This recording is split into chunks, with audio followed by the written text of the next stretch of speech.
नमस्कार, स्वागत है आपका जस्ट इंडिया में और मैं हूं आपके साथ मुस्कान। रुक करेंगे उन तमाम खबरों का जिनका सरोकार है आपसे। खबरों के प्रायोजक हैं आरोग्य मास्क लगाएं, कोरोना से सुरक्षित रहें। Oscar super speciality hospital and trauma centre, रंज किया showroom in Rohtak and Bahadurgarh. Showroom पर आएं, टेस्ट ड्राइव लें और गाड़ी बुक कराएं।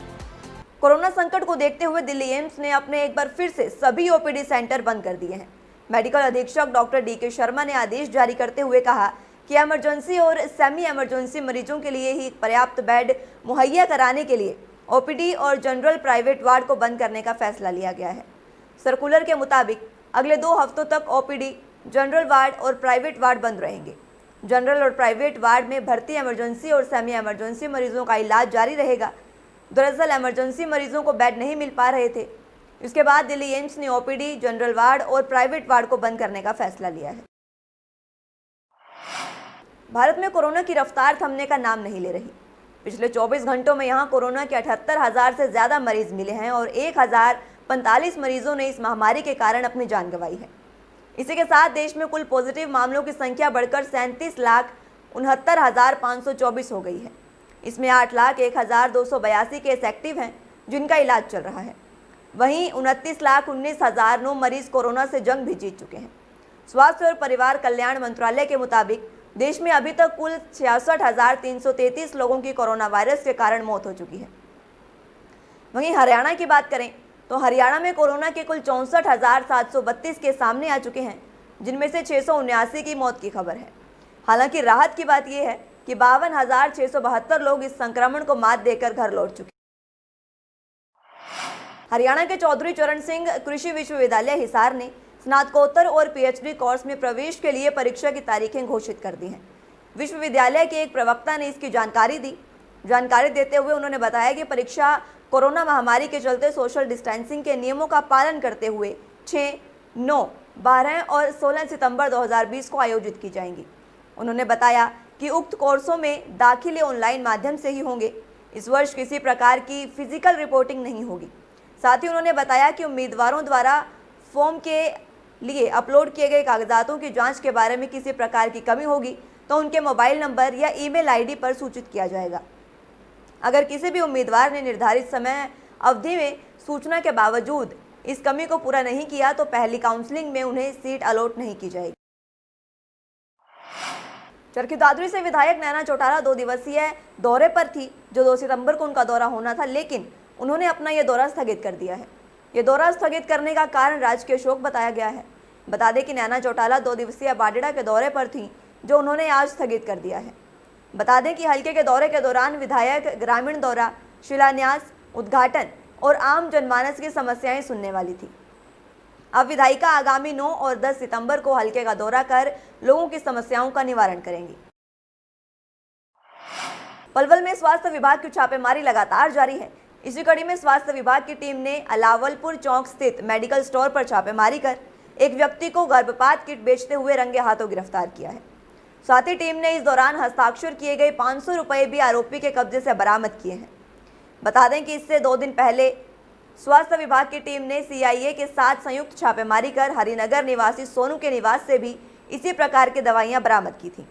स्वास्थ्य विभाग की टीम इंचार्ज उप सिविल सर्जन डॉक्टर JP प्रसाद ने बताया कि शिकायत के आधार पर की गई कार्रवाई में पुलिस ने टीम गठित कर एक फर्जी ग्राहक बनाकर मेडिकल स्टोर पर भेजकर कार्रवाई पूरी की। सूचना मिलते ही कैंप थाना पुलिस मौके पर पहुंच गई है और आरोपी को हिरासत में ले लिया है। बहरहाल पुलिस ने शिकायत के आधार पर आरोपी के खिलाफ मामला दर्ज कर उसे गिरफ्तार भी कर लिया है। इन्फॉर्मेशन मिली थी कि अलालपुर चौक के पास कोई MTP कर रहा है, illegal selling of MTP kit कर रहा है। तो उन्होंने मुझे डिप्यूट किया। हमने डिकॉय कस्टमर और उसके साथ एक और कस्टमर लगा दिया, जो फाल्स कस्टमर होते हैं, साइडो कस्टमर। दोनों को कल शाम को मैंने दे दिया कि भाई इसको छानबीन करके बताओ। उन लोगों ने संपर्क किया तो मिस्टर महेश ने आज दिन में 11 बजे बुलाया था कि आ जाइए, हम आपका काम कर देंगे। बाबा कालीदास धाम और गुरुद्वारा बंगला साहिब में स्वास्थ्य विभाग रोहतक और सिविल सर्जन डॉक्टर अनिल बिलरा के निर्देशानुसार 35वां राष्ट्रीय नेत्रदान पखवाड़े का आयोजन किया गया। बंगला साहिब गुरुद्वारा कमेटी के प्रबंधक सरदार अवतार सिंह कोचर और स्वास्थ्य विभाग से डॉक्टर दिनेश शर्मा ने गुरुद्वारे में आई संगत को नेत्रदान के बारे में अवगत कराते हुए कहा कि नेत्रदान महादान है। नेत्रदान से हम बेसहारा लोगों को एक अच्छा जीवन दे सकते हैं। उन्होंने कहा, गुरुद्वारे में जिस प्रकार हम किसी कार्य के लिए अरदास करते हैं, उसी प्रकार संगत को मानवता के प्रति अच्छे के लिए भी अरदास करनी चाहिए कि मरणोपरांत नेत्रदान जरूर करें। इसी प्रकार पखवाड़े के दूसरे चरण में बाबा कालिदास धाम में बाबा कालिदास जी महाराज ने नेत्रदान के लिए अपील करते हुए कहा कि अगर हमें अपने जीवन का कुछ दान करना भी है, क्यों न मरणोपरांत अपनी आंखें दान करें, ताकि किसी के जीवन को कोई नई किरण बनकर अपनी मृत आत्मा को बैकुंठ धाम के लिए गति मिले। डॉक्टर गोपाल कृष्ण आजाद चिकित्सा प्रकोष्ठ संयोजक ने बताया कि नेत्रदान पखवाड़े अब तक हमें अपार सफलता मिल रही है और लोगों द्वारा जो सहयोग मिल रहा है वो तारीफे काबिल है। नेत्रदान से दुनिया संसार दृष्टि देखा जा सकता है, तो नेत्रदान है तो सब दुनिया दान है। आँख से बड़ा कोई चीज़ नहीं है, आँख में सब कुछ आ जाता है। और इसी शुभ अवसर पर आप लोग का टीम ने इतना अच्छा सुकर्म करने के लिए आगे बढ़े हैं, इसका लिए हरदम हमारा शुभकामना और आगे बढ़ें। एक से अनेक होता है, अनेक में एक भी नहीं होता है। सब एकजुट होकर के इस नेत्रदान को सफलता करने में आप लोग का डॉक्टर गोपाल डॉक्टर साहब, आपका टीम, गौर साहब, अन्य सभी हमारे गंगाराम हॉस्पिटल का kidney transplant doctor Suresh Singhni साहब यहाँ वर्ल्ड में 4-5 नंबर में आते हैं। ये 4 FRCS है, इन्होंने भी बहुत अच्छी तरह से बताया। सारे अंग भी दान दिया जा सकता, आँख दिया जा सकता, लीवर दिया जा सकता, किडनी दिया जा सकता, अन्य भी दिया जा सकता। इसका लिए सोच करके हम लोग आगे। रोहतक में स्थित बाबा मस्तुनाथ यूनिवर्सिटी के प्रशासन पर छात्र नेता विक्रम डुमोलिया ने प्रेस कॉन्फ्रेंस के जरिए खुली लूट करने का आरोप लगाया है। डुमोलिया ने प्रशासन पर हमला बोलते हुए कहा कि यूनिवर्सिटी प्रशासन द्वारा फेल करने और डिग्री रोकने के नाम पर शोषण किया जा रहा है। यूजीसी ने इस विश्वविद्यालय को विश्वविद्यालय का दर्जा तो जरूर दे दिया है, लेकिन अब भी ये एक निजी संस्था के रूप में हर स्तर पर लूट मचाए रखी है। बाबा मस्तुनाथ यूनिवर्सिटी रोहतक में मार्च और अप्रैल में छात्रों के डिग्री वितरण समारोह का आयोजन तय था, लेकिन कोविड-19 के चलते इस प्रोग्राम को रद्द कर दिया गया था और इसका एक नोटिस भी वेबसाइट पर डाल दिया गया था। लेकिन छात्रों के नाम पर एक तुगलकी फरमान भी इस दौरान जारी किया गया था कि सभी छात्र, चाहे वो किसी भी स्तर का हो, डीएमसी और डिग्री लेते समय पहले 2000 रुपये जमा कराएंगे। एक समय सीमा में जमा नहीं करवाते हैं तो 4000 रुपये जमा करवाने होंगे और अगर फिर भी जमा नहीं करवाए जाते हैं तो छात्र खुद जिम्मेदार होंगे।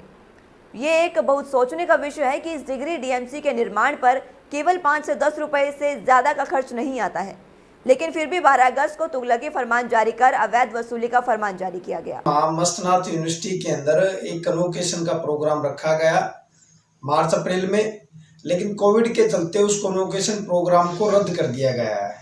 उसको अब नहीं होना है उस प्रोग्राम को, लेकिन उस प्रोग्राम के नाम के ऊपर 2-2 हज़ार रुपये छात्रों के ऊपर एक फीस तय की गई कि प्रत्येक छात्र जो अपनी डिग्री लेगा उसको 2000 रुपये जमा कराने कंपलसरी है।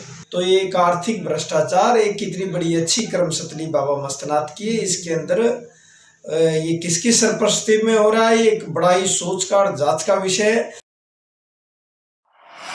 यमुनानगर में पैदल जा रही महिलाओं को अपना निशाना बनाकर स्नैचिंग करने वाले 2 युवकों को एंटी व्हीकल थेफ्ट सेल ने गिरफ्तार कर लिया है। ये दोनों बाइक पर स्नैचिंग के वारदातों को अंजाम देते थे। इन आरोपियों से पूछताछ के बाद उन्हें कोर्ट में पेश कर न्यायिक हिरासत में भी भेज दिया गया। सेल के इंचार्ज रमेश राणा ने बताया कि टीम को सूचना मिली थी कि कमानी चौक के नजदीक 2 युवक वारदात की फिराक में घूम रहे हैं। गुप्त सूचना के आधार पर एक टीम का गठन किया गया। टीम ने मौके पर जाकर वहां घूम रहे दोनों युवकों को गिरफ्तार कर लिया है। कल दिनांक 1/9/2020 को हमारी टीम, जिसका नेतृत्व एसआई मक्कम सिंह कर रहे थे, उन्होंने आरोपी अजय उर्फ राहुल वाशी बाल छप्पर को स्नैचिंग के मोबाइल से काबू किया। पूछताछ पर उसने बताया कि इस वारदात में उसके साथ उसी के गांव का रहने वाला रंगीलाल भी शामिल था, जिसकी बाइक पर ही ये वारदात को अंजाम दिया गया था।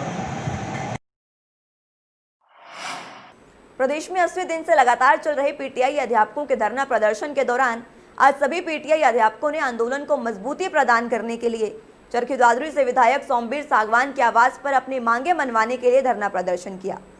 रोहतक शारीरिक संघर्ष समिति के प्रधान रमेश और संदीप किशनपुरिया के नेतृत्व में पीटीआई अध्यापकों का पूरा काफिला चरखी दादरी में स्थित विधायक सोमवीर सागवान के आवास पर विधायक द्वारा जींद की जनसभा में दिए गए बयान और रोहतक में आयोजित पंचायत के समक्ष जो बयान दिए गए थे उन्हें याद दिलवाने पहुंचा। विधायक सोमवीर सागवान ने पीटीआई अध्यापकों के समर्थन में बयान देते हुए कहा कि यदि सरकार अध्यापकों की बहाली नहीं करेगी तो मैं समर्थन में उतरूंगा और जरूरत होने पर विधानसभा अध्यक्ष को इस्तीफा भी दूंगा। खबरों के प्रायोजक थे Pramod trading company, tiles, sanitary ware, Ghanipura, Jhajjar road, Rohtak. Asian colour coated Ispat limited. Be Fast Fit, India's fastest growing fitness chain, now at Rohtak D Park.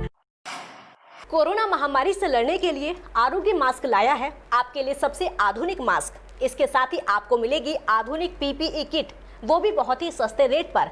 contact@arogyamask.com पर जाएं और हमसे संपर्क करें या फिर www.arogyamask.com से जुड़े। इसके साथ ही आप हमें कॉल कर सकते हैं। हमारा पता है Anand international, plot number 181, sector 25, Panipat, Haryana.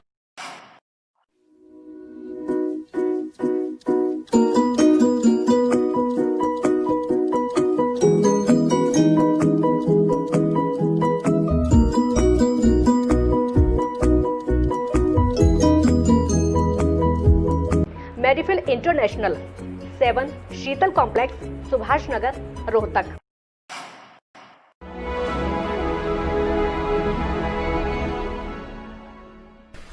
चाचा, आपने नया घर बनवाया है तो घर की छत पर कौन सी शीट लगवाई है?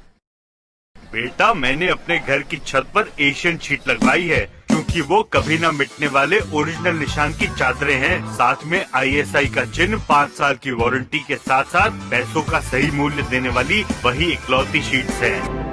क्योंकि नाम नहीं, पहचान जरूरी है।